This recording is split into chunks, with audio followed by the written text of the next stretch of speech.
Hi everyone, this is Lisa from Handmade Jewelry Haven, and I just wanted to do a very short video on the Hira Kara braid on the Marudai.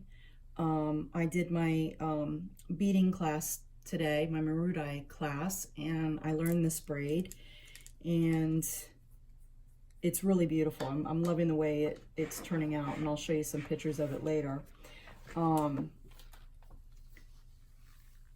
Again, I'm going to recommend this book. It's fabulous, a little pricey, but well worth it. You can pick it up. You know, I think I got mine on Etsy actually, but it's called The Comprehensive Treatise of Braids on the Marudai. And it's a beautiful book. It doesn't come like this. With this, it came just bound flat, and I took it to FedEx, I believe it was, or Kinko's, what used to be Kinko's, and I had it bound in a spiral, and I think it cost me $5 to do that, so it was well worth it. So you can actually have the book lay flat when you're referring to it. This is the braid, and it is on page 50 of this book, and this is where they have different color examples, color arrangement samples. You'll see that this book it's half in English and half in Japanese. And it's really a wonderful book, reference book. But this braid that I'm doing, I did it with this color arrangement here, using the 4 colors and then all one color in the other. And this is basically the pattern. So I'm going to just show you really quickly, because I'm really at the end of my braid. As you could see, this is what they call a continuous braid, a continuous bead braid, meaning that you don't plop one bead on at a time. You braid with the beads on it tight. And that is shown in another video, but you basically use a stop bead so they can't slide off. As you can see here, this doesn't come off, it's just there. So this is the configuration. It is a 12-strand braid, and I'm trying to think if there's anything else I need to tell you, but I don't think there is. If I do, I'll tell you. So you basically take the top 2 at your north, cross them over, and bring them over here. And did you see how that just happened, that slip? That's because I don't have a band around here. I really need to get a band. I don't have one that's good, and so that's why I don't have it. But it's going to slip around a little bit, but it's okay. You take the bottom 2 ones that are in the middle, cross them over, and they're going to go on the side. So now you see you've got 4 and 2. Step 3 is to take this section, put it over here. Step 4, over here.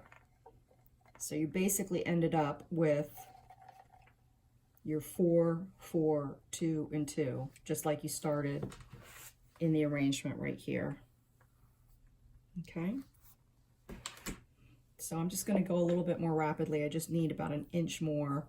So I think I'm just going to go up to here, and then I'm going to take the rest of the beads off, and it'll be finished. So I'm just going to go a little bit fast here so you can see the flow of it.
I'm going to get one more turn out of this, and then that's going to be it. 1, 2, 3, and 4, and that's it.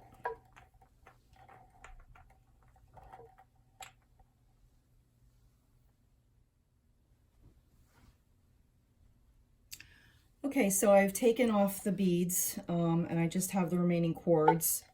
So I thought I would just continue with this the way it is.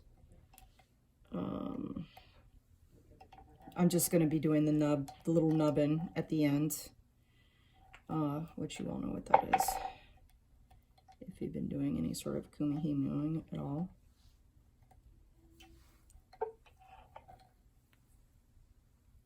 I just dropped a bead there, which I didn't want to do.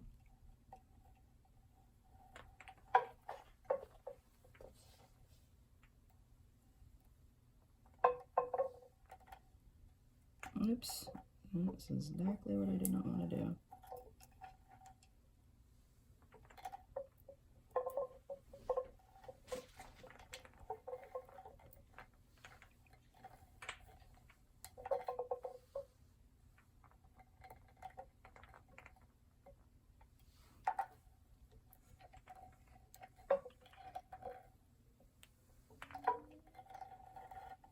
I'm really losing my tension here. I don't know if this is going to work.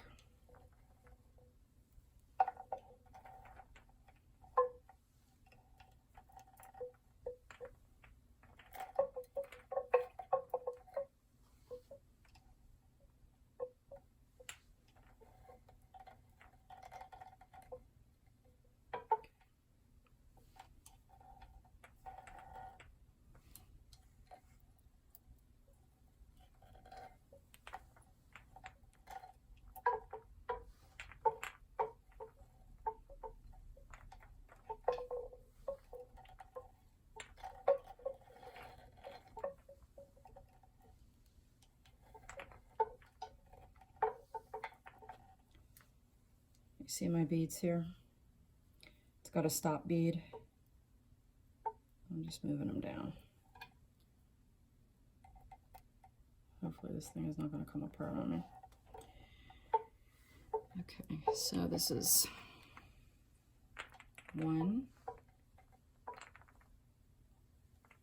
2, 3, 4.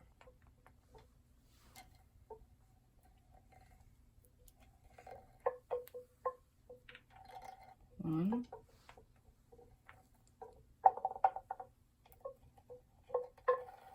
2,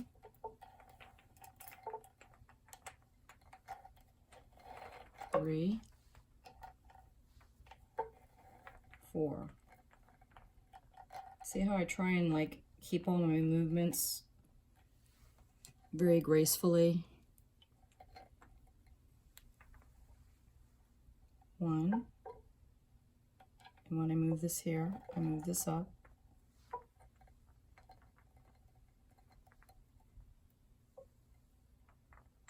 2. When my hands are in this position, I go ahead and slide these down. 3. When my hands are in this position, I slide these over. And 4. See? Let's try it again.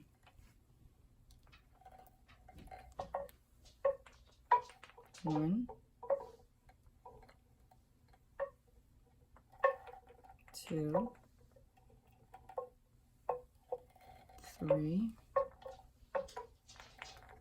4.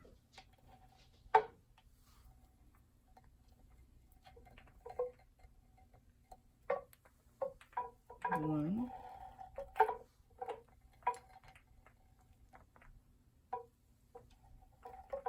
2, 3, 4. You see how I've got my about 1/4 of an inch of a nub in there, right there. So I'm good to stop right now. I just need to tie it off, and that's it. I will show you some finished pieces next.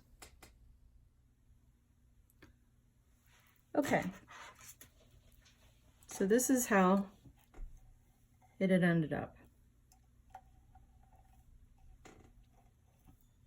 I think it turned out quite nice for my first piece like this. After I got everything off, I tied off a couple of the ends like you would a normal way, and then what I did was I divided the strands.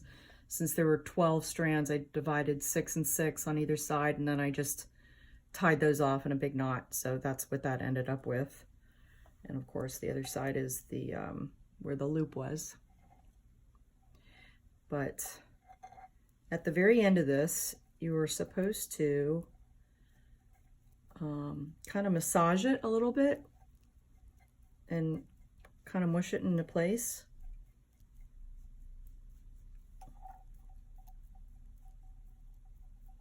So if you've got any kind of loose places, I can feel something there, very loose. That might have been at the very end there when I was fiddling around with it on the camera. You see how loose that came out right there? But it'll be okay. You can just kind of massage it. And I used a mixture of the 4 solid, or the the 8 strands I did in a mixture of a matte teal and a translucent kind of gold bead, and there was also kind of a translucent teal bead. These were like a bunch of leftover beads that I wanted to kind of use and get rid of, that I didn't have enough